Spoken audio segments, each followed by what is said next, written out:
사사기 7장 1절부터 8절 말씀입니다.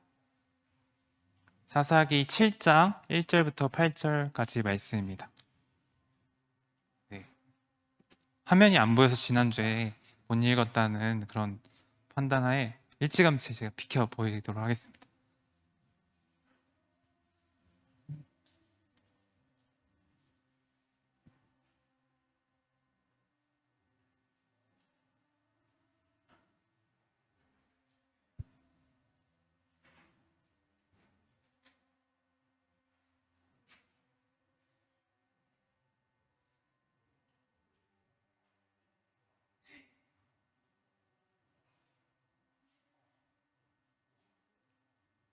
네, 사사기 7장 1절부터 8절.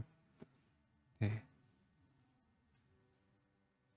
현아가 다 찾았으니까 아마 다 찾았을 거예요.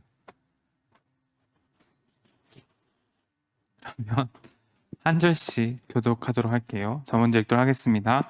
여룻바알이라 하는 기드온과 그를 따르는 모든 백성이 일찍이 일어나 하롯셈 곁에 진을 쳤고 미디안의 진영은 그들의 북쪽이요 모래산 앞 골짜기에 있었더라.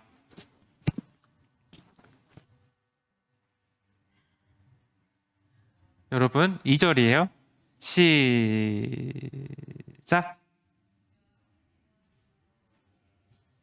네, 다시 한번 해볼까요? 네, 립싱크는 없어요, 여러분. 네, 지금 다 들통이 나고 있어요. 그러니까 립싱크 하지 말고 그냥 읽으세요. 시작.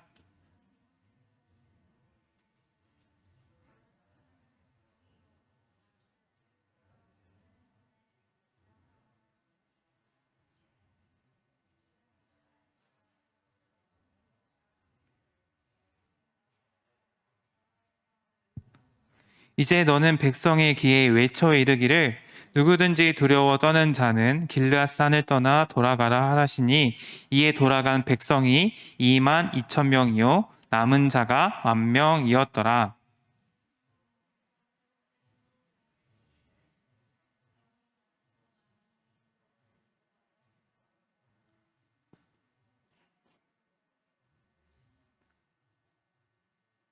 자, 이러면 다시 읽어요.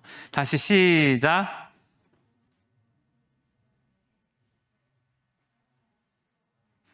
자, 죄송해요.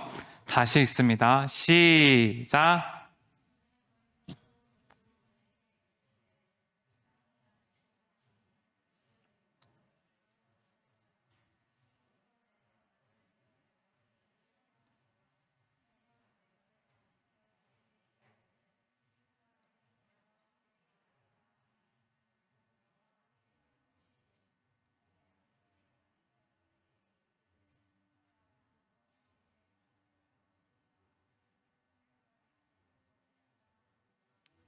이에 백성을 인도하여 물가에 내려가매 여호와께서 기드온에게 이르시되 누구든지 개가 핥는 것 같이 혀로 물을 핥는 자들을 너는 따로 세우고 또 누구든지 무릎을 꿇고 마시는 자들도 그와 같이 하라 하시더니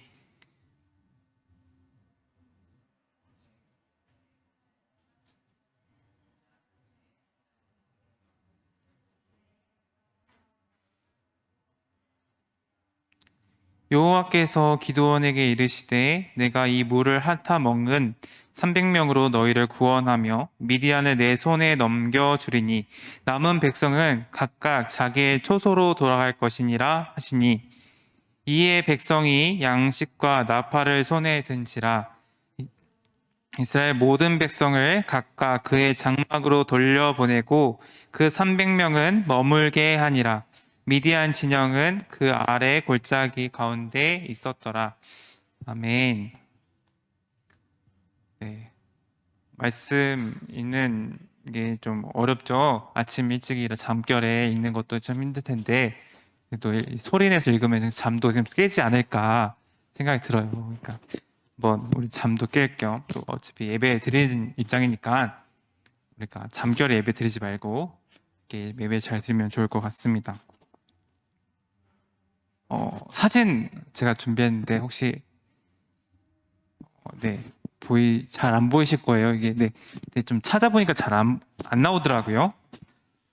이거는 하버드 대학교 설립 당시쯤의 그 로고라고 생각하시면 될 것 같아요. 하버드 대학교가 이제 기독교 대학교로도 유명했었죠. 네, 했었죠. 어, 글씨에 보면 양옆에 글씨가 있는데 이 글씨는 그리스도와 교회라는 뭐 그런 의미가 있다고 하고요. 그 가운데는 베리타스라고 이제 책 세 권 이렇게 있는데 거기에 베리타스 이렇게 써 있잖아요. 책 세 권 사이에 있는 이 베리타스라는 뜻은 그리스도와 교회를 위한 진리라는 뜻을 가지고 있대요. 그러니까 이 하버드 대학교가 설립 당시에 이러한 의미를 가지고 이제 학교를 세운 거죠. 신명기 29장 29절 말씀을 바탕으로 이 학교를 세웠다고 하는데 신명기 29장 29절 말씀을 읽어볼게요. 감추어진 일은 우리 하나님 여호와께 속하였거니와 나타난 일은 영원히 우리와 우리 자손에게 속하였나니 이는 우리에게 이 율법의 모든 말씀을 행하게 하심이니라.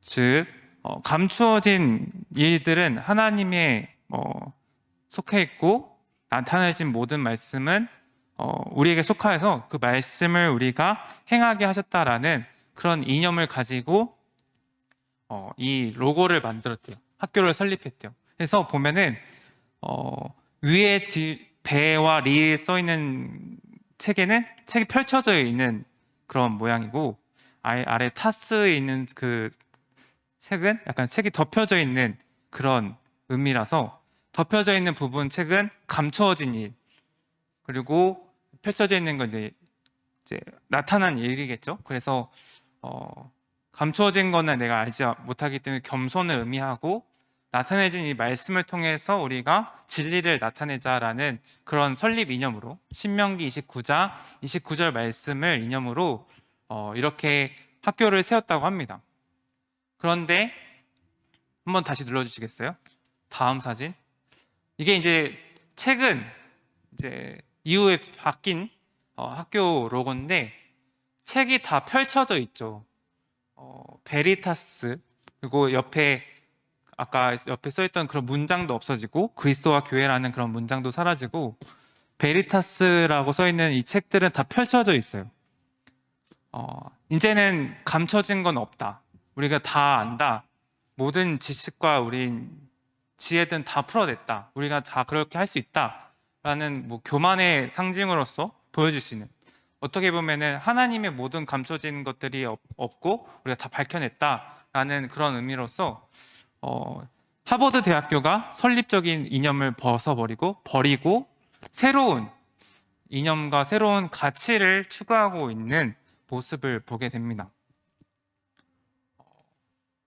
심지어 지금인지 모르겠어요. 근데 얼마 전에는 학교 교목이랑 학교 교회 목사님을 말하는 건데 이제 그 교목이라는 위치에 있는 사람이 무신론자라고 하더라고요.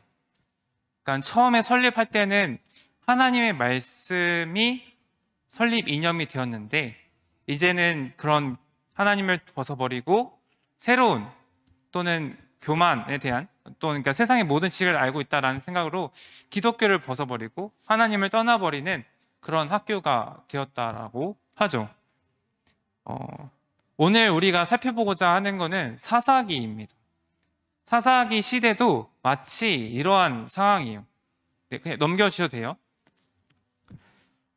사사기 시대도 우리가 잘 알다시피 하나님만 섬겨야 된다고 했었는데 우리가 지난주에 여호수아 때는 하나님만 섬겨야 된다 그랬는데 사사기에 들어서면서 하나님도 하나님보다와 같은 신앙생활을 하고 하나님을 잊어버리는 시대가 되었어요. 하나님만 섬기기로 한 이스라엘 백성들이 하나님을 잊기로 한 하나님도 섬기지 않는 또 하나님보다 더 섬기는 것들이 있는 그런 시대 상황 속에서 하나님이 어떻게 이끌어 가시는지를 다루고 있는 게 사사기입니다. 하나님은 그렇게 하나님을 떠나버리고 섬기는 또 하나님께 선택받은 이스라엘 백성들이 하나님을 왕으로 세우지 않고 다른 이들을 또는 외적들을 또는 주변에 있는 것들을 더 우리가 섬기고 또는 따르고 또 섬기는 그런 모습을 통해서 하나님께 돌아올 수 있도록 하나님께서는 외적들을 이스라엘 백성들에게 보내시고 사사를 불러서 그들을 구원하게 하시는 방법으로 하나님께서는 이스라엘 백성들에게 하나님이 누구신가를 보여주고 계세요. 그게 사사기의 전체적인 내용인데요. 여기서 사사기라고 자꾸 말을 하는데 그럼 사사기가 누구일까? 라는 말을 좀 설명을 드리도록 할게요. 사사는 이스라엘 백성이 가나안에 정착한 이후에 광야 생활을 끝나고 이제 가나안에 정착한 이후에 왕국이 세워지기 전까지 이스라엘 백성들을 지도하고 이끌어갔던 위치에 있던 사람을 사사라고 해요. 평상시에는 이 사람이 뭐 특별히 왕 같은 존재가 아니기 때문에 평상시에는 일반 사람들처럼 목축업도 하고 또는 농경 뭐 이런 일도 하고 평상시에 그냥 일반 사람들과 똑같이 일을 하다가 외적 같은 이제 적군들 쳐들어오면은 이렇게 앞장서서 이스라엘 백성들을 이끌어 나가서 전쟁에 나간 사람을 사사라고 하는 거죠. 그러니까 특별한 위치에 있던 건 아니에요. 단지 하나님의 소명을 받고 불러서 세워져서 그렇게 싸우는 사람을 말하는 게 사사라는 거죠. 그래서 사사기에는 사사기에 12명의 사람이 나와요. 오늘 우리가 이제 언급하려고 한 사람도 사사 중에 한 사람인데 12명 중에 한 사람이고 사무엘서에 보아도 사사라는 위치가 있는데 그 사사를 포함하면 총 14명. 그러니까 사무엘서도 2명의 사사가 나오기 때문에 총 이스라엘 백성들에게 사사는 14명의 사사가 있었고 그런 사사를 통해서 하나님은 이스라엘 백성들을 구원하시면서 하나님이 누구신가를 다시금 일깨워주고 있는 거죠. 이게 사사기의 전반적인 내용이라고 생각하시면 될 것 같아요. 오늘 우리가 읽은 사사는 기드온이라는 사사예요. 6장 1절에 보면요. 사사기 6장 1절에 보면 이스라엘 자손이 또 여호와의 목전에 악을 행하였으므로 여호와께서 7년 동안 그들을 미디안 손에 붙이시니 우리가 지난 시간에 여호수아를 통해서 얘기했다시피 하나님만 믿고 섬겨야 한다고 말했는데 이스라엘 자손들이 후손들이 여호와 목전에 악을 행하였더라고 말하고 있죠. 하나님 보기에 악을 행하고 있는 이스라엘 백성들을 보면서 하나님은 외적들을 보내시거나 또 재난과 재앙을 통해서 보내셔서 이스라엘 백성들을 다시금 하나님만 섬겨야 되는 백성임을 일깨워주고 하시는 상황이에요. 그래서 오늘은 미디안이라는 엄청난 엄청난 군사들을 이끌어오는 그런 미디안을 통해서 이스라엘 백성들에게 하나님이 누구신가를 보여주고 계시는데요. 우리 인생에는 두 가지 의미가 있다고 해요. 첫 번째 인생은 우리가 부모님으로부터 자라온 환경, 그러니까 지금의 내가 있게 되어지는 모든 환경들로 인해서 만들어진 인생이죠. 기드온 같은 경우에도 그렇게 살아왔어요. 어릴 때부터 그렇게 살아왔었고 그런 과정에서 만들어진 성격이 인생이 겁쟁이였다고 합니다. 매우 겁쟁이였고 매우 전전긍긍하면서 불안에 떨었던 사람이 기드온이라는 사람이었어요. 그런데 하나님은 이 기드온을 향해서 큰 용사여라고 부르세요. 이게 두 번째 인생인 거죠. 원래 자기가 살아왔던 인생은 겁쟁이 같은 상황에서 만들어진 사람이었고 매우 불안하고 전전긍긍하며 살아왔던 인생이었는데 하나님은 기드온을 통해서 큰 용사여라고 불러주시는 새로운 인생을 살아가게 돼요. 기드온은 미디안 사람들의 눈을 피해 밀을 포도주 틀에서 타작하는 겁쟁이였는데도 불구하고 하나님의 눈에는 그가 큰 용사, 하나님을 믿고 따르는 사람이다라고 이야기를 하고 계시는 거죠. 그런 겁쟁이인 기드온을 사사로 불러오셨어요. 기드온은 하나님을 만나고 자신에게 주어진 것들을 삶에 결정하지 못하도록 새롭게 인생을 살아간 사람이 기드온이었습니다. 물론 처음부터 바뀐 건 아니었던 것 같아요. 기드온은 자신의 소명이 하나님으로부터 왔다라는 그런 것들을 믿지 못해서 여호와의 사자가 자신에게 나타났을 때 하나님으로부터 온 것임을 증명해봐라 라고 하면서 이렇게 이야기를 하니까 반석 위에 올려놓은 희생 제물이 있었는데 그게 초자연적인 방법으로 불로 살라지는 일들을 경험하면서 이게 하나님의 뜻이구나, 하나님의 소명이었구나 라는 것을 깨닫고 겁쟁이였고 또 불안을 떨었던 이 사람이 하나님이 나를 부르신 거구나라는 것을 깨닫고 나서 바알의 제단을 뒤엎는 일도 하고 또 신성이 여겨졌던 아세라 상을 찍어버리는 일도 행하게 되었어요. 이 사건을 계기로 기드온은 여룻바알이라는 별명을 가지게 돼요. 하나님의 인도하심에 따라 나아갔더니 겁쟁이였던 그가 바알과 맞선다라는 여룻바알이라는 별명이 생긴 거죠. 그렇게 하나님은 기드온이라는 사람을 새롭게 세우셨어요. 이 소명을 받은 기드온은 바알보다 더 큰 적인 미디안과의 전쟁을 준비하게 돼요. 많은 무리들이 이스라엘 이 가나안 땅에 쳐들어오게 되는데 기드온은 이 전쟁을 하기 위해서 군사들을 모집하게 되고 이 또한 이 싸움에서 이길 수 있을까 확신이 되지 못할 때 기드온은 또 승리를 확증하는 표적을 요구를 했었는데 그게 또 유명한 이슬이 양털에만 내리고 온 옆에 있는 땅에는 이슬이 내리지 않는 그런 기적을 경험하고 또 반대로 온 땅에만 이슬이 내리고 양털에만 이슬이 내리지 않는 기적을 경험하면서 저 적군이 쳐들어왔을 때 우리가 싸워서 이길 수 있다라는 승리의 확신을 가지게 되는 거죠. 이때 이스라엘 백성들을 모집했을 때 기드온이 이스라엘 백성들을 모집했던 수가 32,000명이었대요. 그런데 사사기 8장 10절을 보면요, 미디안의 군사들의 숫자는 13만 5천 명이었다고 합니다. 13만 5천 명과 3만 2천 명 싸움에 누가 이길까요? 물론 전쟁에서 방어 또는 수비하는 위치가 굉장히 유리하다. 그렇다고 해도 13만 5천 대 3만 2천 싸웠죠. 너무나 싸우기에는 부족한 숫자였어요.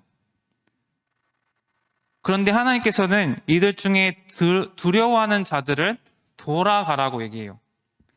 3만 2천 명 중에 두려워하는 자들은 돌아가라고 하는 거죠. 13만 5천 대 3만 2천 명이 전쟁을 붙게 됐는데 이 중에 두려워하는 자들을 돌려보내라고 하시는 하나님 말씀에 따라서 2만 2천 명의 사람이 돌아가게 돼요. 여기까지 또 말이 안 되죠. 이해가 안 되는 상황이죠. 그리고 1만 명 정도의 사람이 남아있죠. 오케이, 그러면 1만 명과 13만 5천 싸운다 생각했을 때 13대 1 정도 되는 거죠.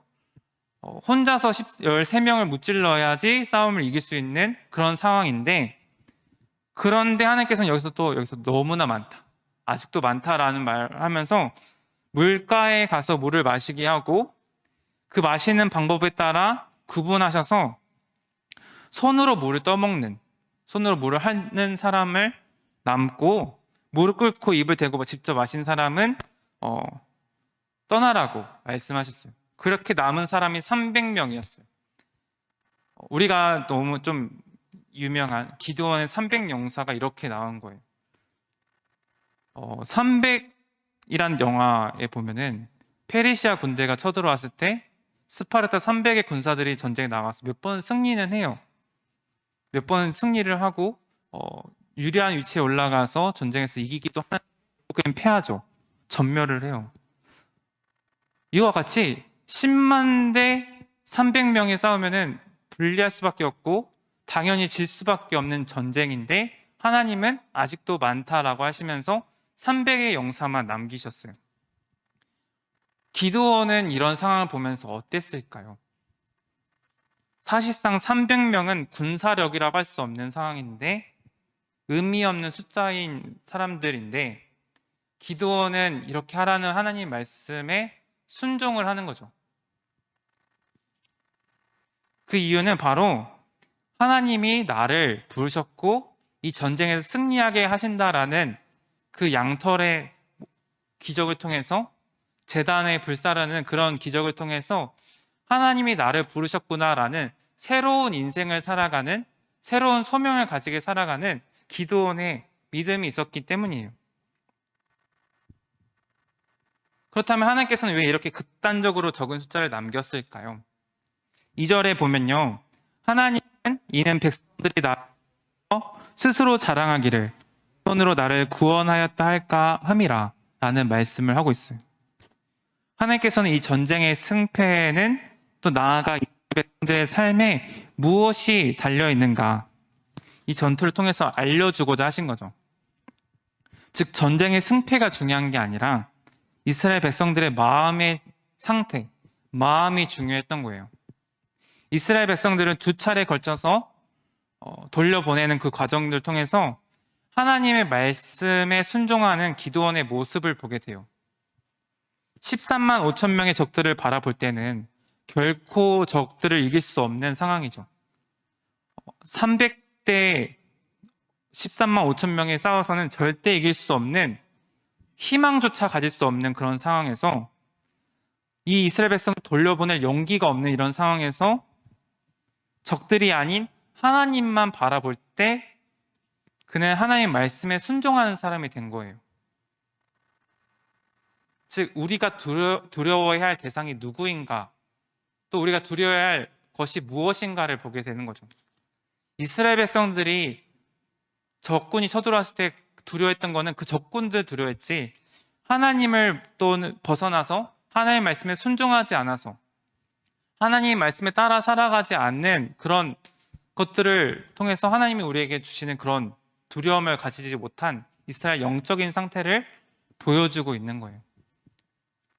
기드온은 그런 적들을 통해서 13만 5천 명의 적들을 바라볼 때는 이스라엘 백성들을 돌려보낼 수 없는 용기가 없었겠지만 하나님만 바라보았을 때는 그런 용기가 생기고 하나님의 말씀에 순종하는 사람이 되었던 겁니다. 즉 이스라엘 백성들에게 무엇을 의미하고 또 우리에게 무엇을 전해줘야 주는지는 이 말씀을 통해서 알 수 있는 거죠. 즉 우리가 바라보고 또 두려워해야 할 것은 하나님이다는 거죠. 우리의 인생에서 여러분들이 자라온 삶과 환경 이런 것들을 통해서 여러분들이 지금 만들어지고 자라나고 있지만 그런 거에 우리가 한계를 두지 않고 새로운 변화를 가진다라는 것은 하나님께 맡겼을 때 새로운 인생을 살아갈 수 있다라는 것을 얻을 수 있는 교훈입니다.